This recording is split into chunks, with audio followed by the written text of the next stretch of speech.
제가 중학교 3학년 때 가장 감명 깊다는 표현은 그렇지만 가장 많이 읽고 또 가장 즐겁게 봤던 책이 뭐냐면 중고등부 활동계획서 프로그램이 담겨있는 책이었습니다.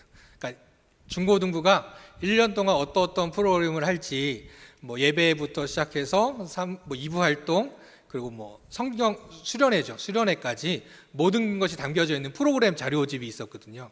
중3 때 그 책을 처음 구입을 하고 당사자임에도 불구하고 그 책을 즐겁게 봤던, 그리고 정말 꼼꼼히 하나하나 읽었던 기억이 납니다. 왜 이런 말씀을 드리냐면 그때부터였던 것 같아요. 청소년들을 향한 비전과 마음을 가지고 계속 공부를 하였고, 또 고등학교를 졸업하고 또 군대를 다녀와서도 계속 중등부 교사로만 계속 섬겼습니다. 그러면서 청소년들에게 어떻게 복음을 전하는 것이 좋을지, 우리 청소년들을 어떻게 하면 교회로 계속 끌어들이고 함께 예배드릴 수 있을지를 근 10여 년 넘게, 어떻게 보면 중학교 3학년 때부터라고 본다면 거의 20년 동안 청소년만 생각하면서 정말 그 교회 사역들을 공부하고 준비하고 배우고 했던 것 같습니다. 아이들과 함께 부서 활동을 하면서 몸소 체험하면서 또 깨달은 것도 있었겠죠. 그런데 이제 신대원 입학하고 처음으로 제가 맡았던 부서는 유치부랑 소년부였습니다. 그러니까 아주 어린 유치부 어린이들과 초등학생들. 그러니까 그 전에 열심히 공부하고 생각하고 배웠던 모든 게 비슷하지 않을까라고 생각했던 게 가자마자 몇 주 만에 다 소용이 없다라는 걸 알게 됐습니다. 그러니까 청소년들에게 하는 것과, 물론 같은 교회학교고 교육이지만 그 청소년들에게 하는 것과 이 어린아이들 하는 게 너무 다르구나라는 생각을 좀 해보게 됐습니다. 그러던 중 신대원 2학년 때 신학교 내에 동기들끼리 그 어린이들 대상으로 한 여름 캠프를 진행한 적이 있습니다. 다양한 교회, 특별히 이제 미자립 교회, 각 교회에 한 10명도 채 안 되는 어린이들의 교회들을 모아서 함께 캠프를 열어주는 그런 캠프였는데, 그때 감사하게 제가 이제 총무 역할을 맡게 되고 캠프를 진행하게 됐습니다. 아이들에게 대해서 아는 게 뭐가 있겠냐마는, 그래도 몇 년 동안 그 중등부 수련회를 계속 진행해왔던 그런 거 때문에 캠프 준비는 문제가 없었던 것 같아요. 어떻게 순서대로 준비하고, 일정들은 어떻게 준비하고, 프로그램들은 어떻게 준비하고, 크게 어려움 없이 진행되었던 것 같습니다. 그런데 첫날 저녁, 그때 저희들은 이제 강사 목사님을 매일매일 모셨었는데, 첫날 저녁에 오셨던 강사 목사님의 말씀을 듣고 충격을 좀 받았었습니다. 저녁 예배 후에 간식 준비가 있어서 그것을 미처 준비하다가 거의 말씀 후반부쯤에 들어가게 됐는데, 아이들을 딱 바라봤더니 아이들이 막 울고 있는 거예요. 말씀 중에. 얼마나 은혜로웠을까. 아이들이 막 울고 있는 거예요. 그래서 왜 그러지? 라고 생각하고 무슨 말씀을 전하고 있지? 라고 봤더니 목사님께서는 천국과 지옥에 대해서 아이들에게 말씀을 해주고 있었습니다. 예수님 믿으면 천국 가고 안 믿으면 지옥 간다 라는 그런 이야기려니 했지만, 그 목사님의 방식은 아이들에게 지옥이 얼마나 무서운 곳인지, 얼마나 고통스러운 것인지를 설명하고 있으셨습니다. 프로젝트를 통해서 보여진 스크린에도 공포감을 느끼게 할 수 있을 만큼 빨간 색깔과, 그 다음에 고통받고 있는 사람들의 표정들, 그리고 악한 영들의 그 기괴하고 무서운 표정들이 가득 담겨 있었습니다. 거기에 목사님의 그 강한 어조의 목소리까지 더해지니까 초등학생 아이들이 너무너무 지옥에 대해서 무서워하고 있었고, 심지어 사실은 몇 명의 아이들은 그 예배실을 빠져나온 아이들도 제가 목격을 했습니다. 그래도 그 앞쪽에서 열심히 듣고 있던 아이들은 이어지는 기도의 시간 때 눈물을 흘리며 뜨겁게 기도하고 회개하고 울면서 하나님 저 만나주세요 라고 기도하던 아이들의 모습도 좀 보았습니다. 한편으로는 되게 충격이었습니다. 청소년들한테는 그렇게 할 수가 없었거든요. 초등학교 아이들한테는 이렇게 가르쳐야 하는 것일까? 이 아이들에게 천국과 지옥을 그렇게 알려줘야 되는 것일까? 라는 생각을 하면서 좀 고민에 빠지게 되었습니다. 그리고 그 목사님은 누구보다도 그 어린이 사역에 열심히 오랫동안, 긴 시간 동안 또 많이 유명했던 목사님이었기 때문입니다. 하지만 캠프 이후에 우리 동기 전도사님들과 함께, 그 당시 정사님과 함께 이야기를 나누면서 뭔가 이건 좀 잘못된 것이 아닌가라는 이야기를 함께 나누며 공감했습니다. 그 목사님의 복음은 예수님 믿으면 천국 간다라는 것이 아니라 지옥 가기 싫으면 예수님 믿어야 돼라는 메시지로 들려졌던 것이죠. 예수님께서 우리에게 들려주신 복음은 예수 그리스도 그 이름을 믿으면 구원을 얻는 것인데, 우리에게 소망이 그리고 바로 내일이 보장되어 있음을 확신하는 것이어야 하는데 협박처럼 들려졌던 것입니다. 복음이 협박처럼 들려지면 어떻게 될까요? 어떠한 현상이 일어날까요? 자유함을 잃어버리게 되는 거죠. 마치 내일을 위해서 사는 오늘, 소망을 가지고 살아가는 오늘이라고 여길 수는 있겠지만, 그 오늘이 내일의 소망을 가지고 사는 것이 아니라 오늘 하루에 갇혀서, 내 안에 갇혀서 살아가는 삶이 계속 되어진다는 겁니다. 부자와 거지 나사로의 이야기, 우리가 너무도 잘 알고 있고 다 들어봤던 이야기지만, 이 이야기에서도 나쁘게 살면 지옥 간다라는 아주 심플하고 간단한 그런 메시지가 전해져 있는 것처럼 보이지만, 그러나 이 이야기를 전하고 있는 예수님의 마음을 우리가 좀 더 집중해서 바라볼 때는 바리새인들을 향하여, 또한 이 시대의 이야기 속에 등장하고 있는 부자처럼 살아가고 있는 우리 성도들을 향하여, 그리스도인들을 향하여, 또 수많은 사람들을 향하여 하나님은 긍휼의 눈으로 바라보시며 그들이 마음을 돌이키기를 원하고 계시는 그 하나님의 마음, 예수님의 마음이 이 이야기 속에 담겨져 있다는 것입니다.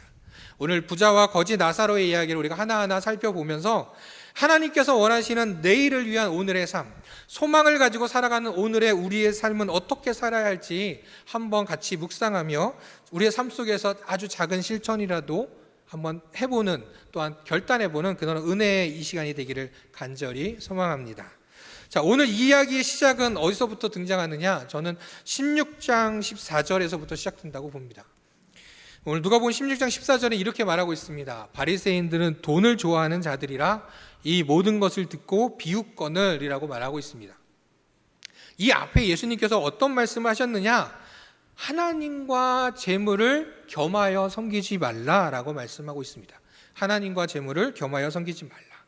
이 이야기를 들은 바리새인들은 어떻게 반응하고 있었습니까? 비웃고 있습니다. 예수님을 비웃고 있습니다. 마음에 찔린 것이 아니라 돈을 좋아하는 그들이었기 때문에 하나님과 재물을 겸하여 섬기지 말라는 말에 찔림을 받아야 되는데 도리어 비웃고 있었습니다. 그들의 생각엔 예수님의 그 말씀이 틀렸기 때문이었죠. 아니, 하나님과 재물을 겸하여 섬긴다는 건 당연하고 지금 누가 봐도 이건 당연한 일인데 왜 그들은 그것이 틀렸다고 생각하고 있었을까요? 단순히 돈을 좋아하고 또한 그로 인해서 그들이 권력을 가지고 있었기 때문에 가진 것도 없는 예수님이 그런 말씀을 하니까 비웃었던 것일까요? 바리새인들의 생각은 이러했습니다. 하나님을 잘 믿는 사람은 하나님께서 복을 주신다. 맞죠? 당연하죠.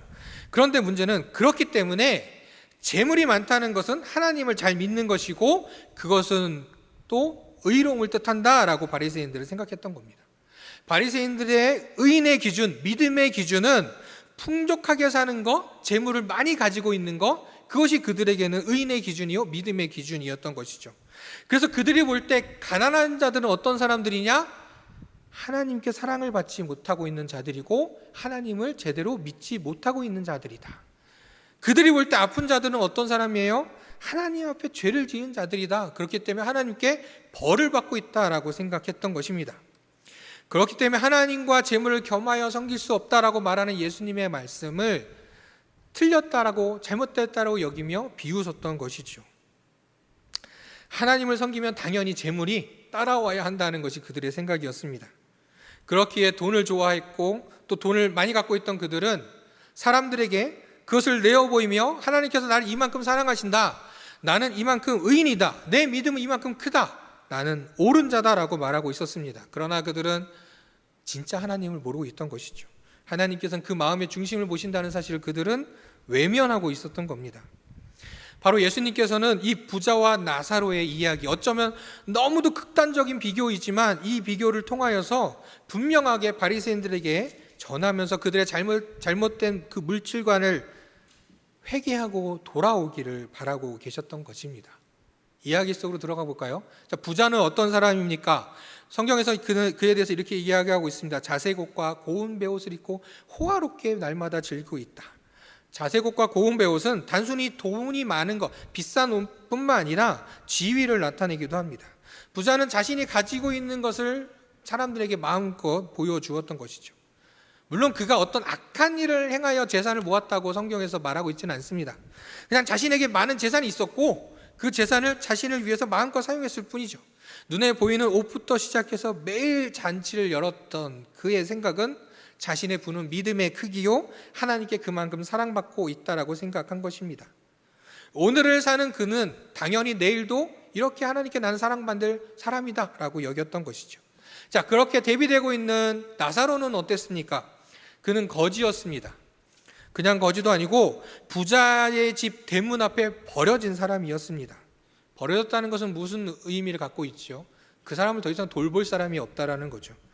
그는 자신의 의지로 무언가를 할 수 없을 정도로 또한 연약한 상태였습니다. 몸도 마음도 지쳐 있어서 누군가의 도움 없이는 살지 못하는 그런 상황이었습니다. 부자의 집 대문 앞에 버려졌다는 것, 그것은 적어도 그 부자의 집에서 나오는, 우리가 성경에서 나오는 것처럼 그냥 먹고 남은 버려지는 음식이라도 먹을 수 있기 때문이었습니다. 상에 부스러기에 떨어진 것, 그냥 그것만으로도 살 수 있을 만큼 또한 부자는 과소비를 하고 있었던 것이죠. 나사로는 그걸 먹고 살았습니다. 나사로의 오늘과 내일은 어땠습니까? 나사로의 오늘은 고통과 수치스러움, 외롭고 정말 우리가 볼 때 최악이었습니다. 그럼 그의 내일은 어떠했을까요? 우리 주변에도 이러한 비슷한 일들이 참 많이 생기는 것 같습니다. 학교 입학도 잘하고 잘되고 취업도 잘되고 결혼도 잘하고 돈도 잘 벌고 재산도 많이 늘고 요즘에 또 주식도 많이 이렇게 관심들을 갖는데 주식도 많이 오르고 그 모든 일들 속에서 사실은 하나님께서 함께 하심도 분명합니다. 그런데 그와 반대의 삶을 살 때 우리는 그러한 믿음, 하나님이 나를 도우고 계신다라는 믿음을 우리가 이어갈 수 있을까요? 물론 각자마다 다를 수 있겠지만 아마 어느 적정선이 있지는 않을까요? 우리가 잘 알고 있는 구약의 욥의 이야기를 한번 생각해 보시기 바랍니다. 우리는 그것이 하나님께서 그를 지켜보고 계시고 또한 그가 잘 견뎌내면 복을 주실 것이라는 걸 알기 때문에 끝까지 견뎌내면 되지 않을까라는 생각을 했겠지만 욥의 입장에서 볼 때 어느 선까지 하나님께서 도우시고 계시다고 그는 생각할 수 있었을까요? 사업이 망했습니다. 쫄딱 망했습니다. 나의 자녀들이 억울하게 사고로 죽어갔습니다. 심지어는 나에게 큰 병까지, 불치병까지 생겨났습니다. 자, 우리의 믿음은 어디까지, 어느 선까지 지켜나갈 수 있겠습니까? 제가 사역자가 되고 나서 좀 새롭게 바라볼 수 있게 되었던 것은 이 욥과 같은 상황에서도 그 믿음이 흔들리지 않고 있는 우리 성도님들의 모습을 보게 된 것입니다. 가끔 기사나 방송에 보면 그 간증하는 몇몇 사람들의 이야기도 있잖아요. 정말 그 바닥 끝까지, 삶의 그 바닥 끝까지 갔음에도 불구하고 하나님을 붙들고 승리하고 감사의 고백을 하는 많은 사람들의 이야기가 있었지만 그냥 그건 몇몇 사람들의 이야기려니 하고 생각했었습니다. 하지만 사역자가 되고 보니 생각보다 많은 성도님들이 이런 욥과 같은 상황에 많이 놓여져 있는 것을 보면서 참 안타까움이 많았습니다. 하나님 어찌 이러십니까? 하나님 계시긴 하십니까? 하나님 안 계신 것 같아요 라고 말해도 전혀 이상하지 않을 만큼의 그런 상황들 속에서도 더욱 하나님을 의지하며 나아가는 우리 성도님들의 믿음의 모습들을 참 보면서 저의 연약함을 좀 돌아볼 수 있었던 것 같습니다. 그렇게 믿음을 잘 지키고 있는 우리 성도님들도 있지만 이 시대의 많은 이들은 견뎌내지 못합니다. 예전엔 부자처럼 살면 지옥 가고 나사로처럼 살면 천국 간다라는 말이 어느 정도 다들 수긍하고 공감했어요. 그런데 요즘엔 어떻게 얘기합니까? 지옥 가더라도 난 부자처럼 살아보기라도 했으면 좋겠다 라는 말이 공공연히 사람들에게서 이야기되어집니다. 왜 그럴까요? 내일이 없이 오늘만 살아가는 삶을 추구하기 시작했기 때문입니다. 이 시대의 젊은이들, 아니 꼭 젊은 사람들이 아니더라도 종교를 버리고 있는 사람들이 많이 늘어나는 이유가 뭘까요? 내일에 대한 소망, 확신이 없기 때문입니다. 죽으면 그냥 사라져버린 것이 아닐까? 그냥 그것으로 끝은 아닐까? 또 지옥이면 어때? 지금 사는 게 지옥 같은데 뭐가 다르겠어? 라고 말하는 사람들. 그러다 보니 우리들은 바리새인과 같이 이 부자와 같이 재물을 모으는 오늘의 삶을 살아간다는 것이죠. 어떻게 하면 성공할 수 있을까? 어떻게 하면 재물을 더 모을 수 있을까? 서점에 가면 많은 책들 베스트셀러에서 빠지지 않는 게 그런 것들이죠. 성공의 비결, 돈을 버는 비결, 주식을 성공하는 비결 등 계속적으로 그런 책들이 올라와 있더라고요. 그리스도인 중에서도 어떻게든 성공해야 하나님께 사랑받는 것이라고 생각하며 살아가는 경우도 있습니다. 순서가 바뀌었죠. 하지만 자신을 위로하듯 자신을 안심시키듯 그래, 이렇게 잘 됐으니, 이렇게 잘했으니 하나님께서 나를 사랑하고 나는 구원받을 수 있어 라고 착각하기도 합니다. 바리새인처럼 부자처럼 살아가고 있는 우리들을 향하여, 이 시대에 살아가고 있는 많은 사람들을 향하여 예수님은 2000년 전 이렇게 말씀하신 것입니다. 하나님과 재물은 겸하여 섬길 수 없다. 또한 하나님께서는 그 재물의 양을 보시는 것이 아니라 그것을 어떻게 사용하는가를 보신다라고 분명히 우리에게 말씀해 주고 있습니다. 이 부자가 모르고 있었을까요? 부자는 분명히 나사로를 알고 있었습니다. 왜냐하면 이 이후에 보면 나사로의 이름을 분명히 이야기하거든요. 자신의 집 앞에서 자신이 먹고 남은 음식을 또한 버리는 음식을 먹으며 살아가고 있는 그 거지 나사로를 그는 알고 있었습니다. 그는 어쩌면 그것이 그냥 자신이 베푸는 선이라고 생각했을지도 모릅니다. 그러나 하나님께서 사랑하는 자에게 복을 주신다는 그 말씀을 알고 있으면서도 어떤 사람을 사랑하는지는 부자는 모르고 있었던 것이죠. 그는 베풀지 않았습니다. 나누지도 않았습니다. 그의 씀씀이 어디에서도 하나님이 나타나지 않았습니다. 그가 나타낸 하나님은 자신이 가진 재물이 하나님께 주신 것이라는 그런 혼자만의 착각 속에서 살아가고 있었던 것이죠.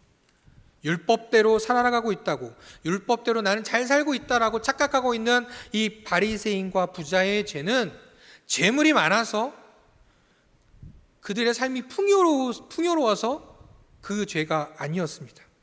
바로 오늘 자신의 이기적인 삶을 위해서만 살아가고 있음에 그들의 죄가 있었던 것이죠. 이웃을 사랑하라고 말씀하신 예수님의 계명이 그들에게 새롭게 들려진 것일까요? 율법에서는 분명히 하나님께서 말씀해 주고 계십니다. 레위기 말씀을 보면 내 형제가 가난하게 되어 빈손으로 내 집에 오게 되면 내 형제처럼 내 가족처럼 함께 생활하라고 말씀해 주고 있습니다. 부자와 바리새인이 그렇게도 잘 지키고 있다라고 생각했던 율법에서 분명히 말씀하고 있음에도 불구하고 그들은 자신들의 이기적인 그 마음에 율법도 선별하여서 지키고 있었던 것이죠. 사랑하는 성도 여러분, 하나님께서는 우리가 어떻게 풍요로워지며 어떻게 재산을 모으고 어떻게 지위가 올라가는 데에 관심이 없으십니다.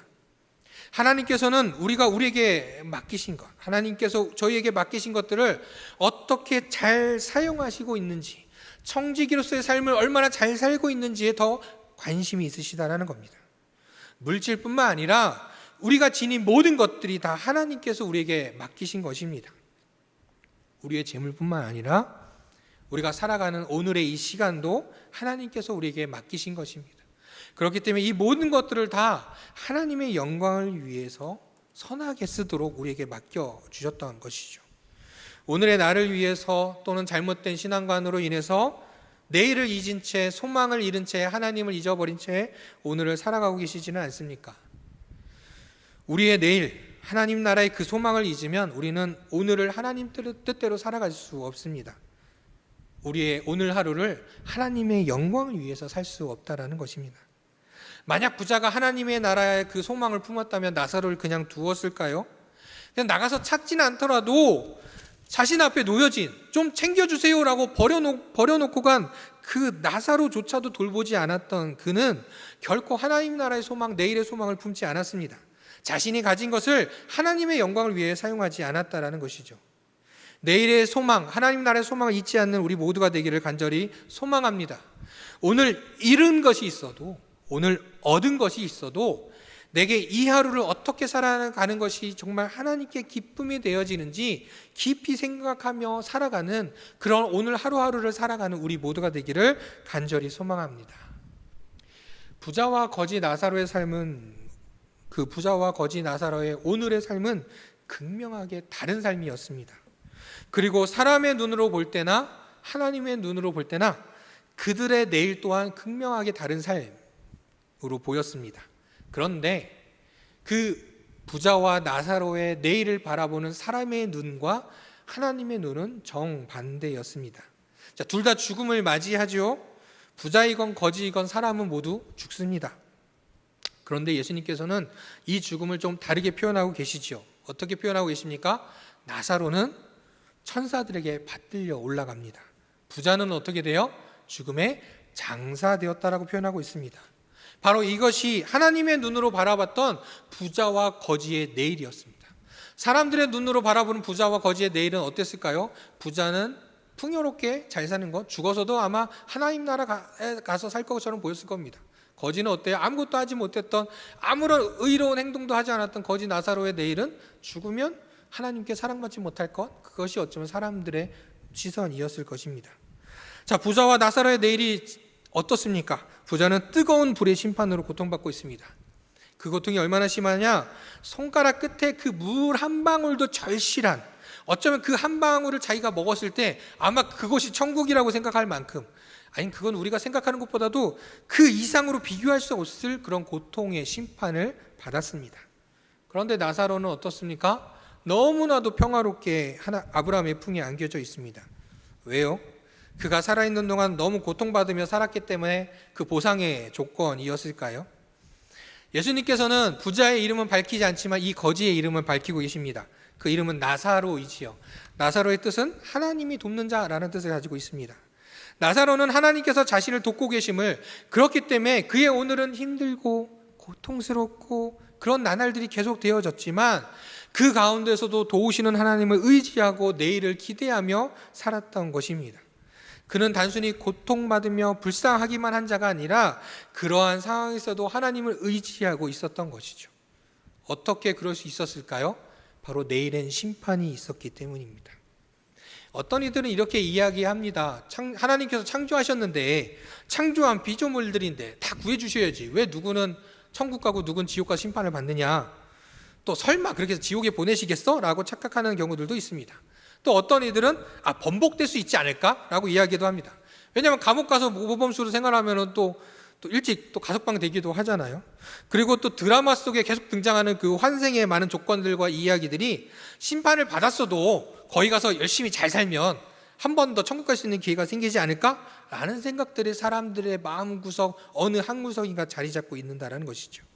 그러나 알파와 오메가여, 처음과 나중 되시는 그 하나님께서 우리에게 분명히 말씀하고 계십니다. 죽음 뒤엔 심판이 있다. 아브라함도 이렇게 이야기하죠. 너와 우리 사이에는 깊고 큰 협곡, 바로 구렁텅이가 있다. 이 구렁이 있다. 절대 오고 갈 수 없다. 명확히 이야기합니다.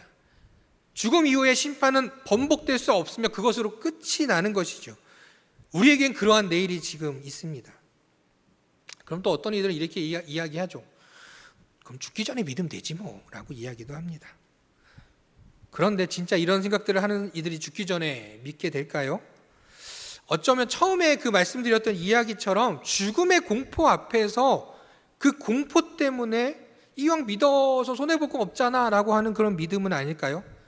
아니면 정말 죽음의 공포 앞에서 예수님, 부처님, 공자님 뭐 다 불러가며 외쳐대는 사람들의 믿음과 같지 않을까요? 예수님께서는 바리새인들의 행위가 그들의 눈에는 옳게 보일지 몰라도 하나님의 심판 앞에서는 옳다 인정함을 받을 수 없다는 걸 분명히 말씀해 주고 계십니다. 그러면 그들은 어떻게 해야 될까요? 그럼 우리는 또 어떻게 해야 될까요? 자, 이 부자는 아브라함을 통하여 이 심판이 번복될 수 없음을, 또 자신이 얼마나 잘못 살아왔는지를 조금 깨닫게 된 것 같습니다. 그러자 누구를 떠올려요? 자신의 가족, 형제들을 떠올립니다. 자, 형제들은 어땠을까요? 당연히 그 부자의 삶을 보았습니다. 그대로의 삶을 아마 살았을 겁니다. 왜냐하면 장사된 이후의 부자의 내일은 그들은 알지 못했기 때문이죠. 부자는 적어도 자신의 형제들이 이럴 거라는 것을 알고 있었기 때문에 그냥 자신도 자신의 삶이 말씀대로 살았다라고 착각하며 살았던 것처럼 자신의 형제들도 그렇게 살 거라 생각했기 때문에 저 나사로를 보내서 그들이 회개할 수 있도록 전해달라고 요청을 합니다. 부자는 그의 형제들이 하나님의 말씀 못 믿어도 죽었다가 살아난 그 이적을 보면 그들이 믿지 않겠는가라고 생각했던 것이죠. 그러나 아브라함은 이렇게 이야기합니다. 그들에게 모세와 선지자, 즉 그들을 통하여 하나님 말씀이 전하여졌기에 그들이 그 말씀을 믿고 회개하면 된다. 그리고 그 말씀을 듣고도 회개하지 않는 자는 죽은 자 가운데서 살아난 자가 있다 할지라도 그 이적을 그들이 보았을지라도 믿지 않을 것이다 라고 강력하게 말하고 있습니다. 이적을 통하여서, 기적을 통하여서 믿음을 갖게 되는 경우들도 있습니다. 좋은 기회이고 참 좋은 통로라고 생각합니다. 그러나 물질에 대하여 욕심이 가득한 그 바리새인들처럼 때로는 이 이적이 마치 하나님을 향한 어떤 믿음의 결과인 양 착각하기도 한다는 것이죠. 이적이 없으면, 기적이 없으면 하나님께 버림받은 것처럼 생각하고 결국 그 이적을 어떻게 합니까? 조작하고 꾸며내는 일들이 생겨나죠. 그 모습들이 바로 이 시대에서 여전히 사라지지 않고 있는 이단들이고 사이비들입니다. 예수님께서는 공생의 기간 동안 바리새인들을 향하여서 계속 말씀하셨습니다. 거듭되는 예수님의 교훈과 권면 속에서도 오늘 자신들에게 주어진 그 물질과 지위, 권력, 그리고 표적과 이적에 집착하는 그들의 삶을 절대 그들은 돌이키지 않았습니다. 그래서 그들을 향하여 이 부자와 나사로의 이야기를 통해서 바른 믿음을 살아가기를 계속적으로 권면하고 말씀하시는 것이죠. 표적에도 소용이 없는 것은 바로 예수님께서 회당장 야이로의 딸을 살리셨고 나인성의 과부의 아들도 살리셨고 또 죽은 지 3일이나 되었던 나사로를 살리신 것을 그들은 알았음에도 불구하고 그들은 변하지 않았죠. 그리고 심지어 예수 그리스도의 그 부활을 그들은 직접 들었고 알고 있었음에도 불구하고 그들은 외면합니다. 왜 그랬을까요? 오늘이 좋았기 때문입니다. 내일의 심판은 자신들과 무관하다고 생각했던 것이죠. 오늘 본문을 이렇게 떠올리면 저 초등학생 때 교회에서 연극을 했던 기억이 납니다. 왜 했었는지는 모르겠지만 주일에 했었던 기억이 좀 생각납니다. 기억에 남는 뚜렷한 것은 그 아브라함 역할이 우리 백나복 선생님께서 그때 아브라함 역할을 해주셨는데 저는 오랫동안 제가 나사로 역할을 했었다고 생각했습니다. 그래서 백나복 선생님 품에 딱 안겨서 평안한 표정. 근데 계속 생각하면 생각할수록 기억 저편에서 계속 떠오르는 건 제가 부자 역할을 했던 것 같습니다. 괴로워하고 살려달라고 외치면서 했던 부자 역할을 했던 장면이 떠오르지 않습니다. 계속 떠오릅니다. 그리고 성경에 그때 당시 이 개역 개정에서는 구렁텅이라고 하지만 이전 성경에는 뭐라고 써 있었냐면 구렁이 끼어 있어 라고 표현이 돼 있었거든요. 그때 그래서 그 아브라함과 제 사이에 어떤 이렇게 줄이 하나 있었거든요. 줄을 하나 있었는데 저는 그 당시에 그냥 구렁이 끼어 있어라고 해서 그게 뱀인 줄 알고 뱀인 줄 알고 착각하고 생각했던 기억도 떠오릅니다. 마치 어렸을 때 들었던 교훈이 되는 이야기처럼 또 교회 학교에서 어린이들을 교육하기 위해서 하는 연극의 그냥 하나의 스토리로만 만약 우리가 여긴다면 이 세상에서 떵떵거리며 살았던 부자는 지옥 가고 이 세상에서 고통받았던 나사로는 천국 간다라는 단순한 이야기로만 그친다면 우리는 우리를 향한 그 예수님의 마음, 하나님의 뜻을 제대로 알지 못한다라는 것입니다. 주님은 우리에게 말씀하십니다. 너희는 오늘 청지기로서 너에게 맡긴 것을 내 뜻에 맞게 사용하도록 해라. 그리고 그 결과에 따라 너희들에게 심판이 있음을 기억하라 라고 말씀해 주고 있습니다. 사랑하는 우리 대강교회 성도 여러분, 여러분들은 오늘을 무엇을 위한 날로 보내고 계십니까? 그리고 하나님의 뜻에 따라 살고 있으십니까? 또한 내일을 바라보며 하나님께 도움을 구하고 의지하며 살고 계십니까? 히브리서 12장 2절 말씀에 이렇게 이야기하고 있습니다. 믿음의 주요 또 온전하게 하시는 이인 예수를 바라보자. 그는 그 앞에 있는 기쁨을 위하여 십자가를 참으사 부끄러움을 개의치 아니하시더니 하나님 보좌 우편에 앉으셨느니라. 하나님께서는 우리에게 내일을 약속해 주셨습니다. 바로 예수 그리스도의 그 구속의 은혜가 바로 그것입니다. 예수님도 십자가와 그 사람들의 조롱을 받던 오늘이 있었지만 예수님의 부활하심과 예수님으로 인해서 온 세상의 모든 만민들이 구원의 기쁨을 누리게 될 그 내일을 알고 있었기에 모든 것을 다 하나님께 내어 맡기셨던 것이죠. 오직 예수님을 바라보는 우리 모두가 되기를 간절히 소망합니다. 바리새인과 같이 부자와 같이 어리석게 행동하는 우리가 되지 않기를 소망합니다. 그리고 무엇보다도 우리의 믿음은 물질로 어떤 행위로도 증명되는 것이 아니라 하나님의 뜻을 구하며 그 뜻대로 살고자 하는 그 마음으로 우리의 믿음이 증명되는 것임을 꼭 기억하시기 바랍니다. 풍랑이 일어나는 그 현장 속에서 제자들이 두려워했던 그 이야기를 알고 계시지요. 그런 제자들을 향하여서 예수님은 위로하지 않으시고 책망하셨습니다. 이 믿음 없는 자들아, 이 믿음이 적은 자들아 라고 말씀하십니다. 풍랑 속에 두려워하고 있는 제자들을 향하여서 위로해 주셔야 할 텐데 꾸짖으셨습니다. 왜 그러셨을까요? 예수님께서 그 배에 있으신 이상 그 배는 절대 망하지 않을 거라는 사실을 제자들이 믿지 않았기 때문입니다. 만왕의 왕이신 예수님께서는 우리 교회의 머리가 되십니다. 우리 공동체의 머리가 되시지요. 그렇기 때문에 우리는 오늘을 염려하지 않아도 되고 내일을 바라보며 담대하게 우리의 믿음을 지켜나갈 수 있는 것입니다. 사랑하는 성도 여러분, 먼저 하나님의 뜻에 따라 혹 내 옆에 나사로가 있음에도 불구하고 무심하게 보내진 않았는지 우리를 돌아보기를 소망합니다. 고독사라고 하면은 많은 연세가 많으신 분들의 이야기만 우리가 많이 알고 있지만 요즘에는 청년 고독사 이야기도 참 많이 나오게 됩니다. 그것을 보면서 참 생각하는 건 그냥 그들이 돈이 없어서 안타까움, 왜 복지도 잘 돼 있고 찾아보면 다 될 텐데 그냥 그런 안타까움으로만 그치던 마음에서 사실 이런 마음이 들게 되었습니다. 왜 저들에겐 하나님의 사랑이 전해지지 못했을까? 왜 저들에겐 하나님의 마음이 전해지지 못했을까? 내게 있는 물질, 은사, 달란트, 가족, 시간까지 하나님의 뜻에 합당하게 그것을 사용하고 있는지 하나님은 우리를 바라보고 계십니다. 그것들을 하나님의 뜻에 맞게 사용할 수 있는 우리들 되기를 간절히 소망합니다. 그리고 무엇보다도 예수 그리스도, 예수님이 나에게 참 소망이 되심을 고백하는 그 믿음이 우리에게 있는지 또한 다시 한번 돌아보는 우리들이 되었으면 좋겠습니다. 우리가 무엇을 해야 될지, 어떻게 해야 될지는 아마 우리 모두 다 알고 있을 것입니다. 오직 내일은 나사로와 같이, 예수님과 같이 하나님 품에 안겨 위로와 평안을 얻을 자들로 우리가 그 내일의 소망을 꿈꾸며 또한 이 시대에 오늘만을 바라보며 살아가고 있는 안타까운 이 시대의 많은 이들을 향하여 내일의 소망을 전파하며 살아가는 우리 모두가 되기를 간절히 소망합니다. 그렇게 오늘 하루를 살아가며 오늘 하루가 하나님 앞에 기쁨이 되는 저와 우리 모든 성도들, 우리 모두가 되기를 간절히 소망합니다. 기도하겠습니다. 저희에게 소망을 주시는 만왕의 왕 하나님, 하나님께서는 저희에게 하나님의 뜻에 합당하게 살길 바라시며 우리에게 율법도 주시고 예수님의 삶을 통하여 알려주셨지만 우리의 삶을 돌아볼 때 성경 속 부자와 같이, 바리새인과 같이 저희의 나의 이기적인 생각만을 위해 살았던 모습들도 있었음을 이 시간 떠올리며 고백합니다. 저희가 가진 모든 것이 다 주님께서 맡기신 것이건만 주님을 위하지 않고 저희 자신을 위해서만 사용했음을 또한 고백합니다. 용서하여 주시옵소서. 주님, 내일이 오기 전 오늘 주의 뜻에 합당하게 사용하고 돌보는 저희들 될 수 있도록 하여 주시옵소서. 오늘 주님께서 주신 것이 있으면 주의 뜻에 합당하게, 오늘 또한 잃은 것이 있으면 주의 도움을 의지하며 살아가는 믿음의 사람들이 되게 하여 주시옵소서. 그리고 무엇보다도 오직 예수 그리스도를 우리의 소망으로 품고 살아가는 믿음의 사람들이 되게 하여 주시옵소서.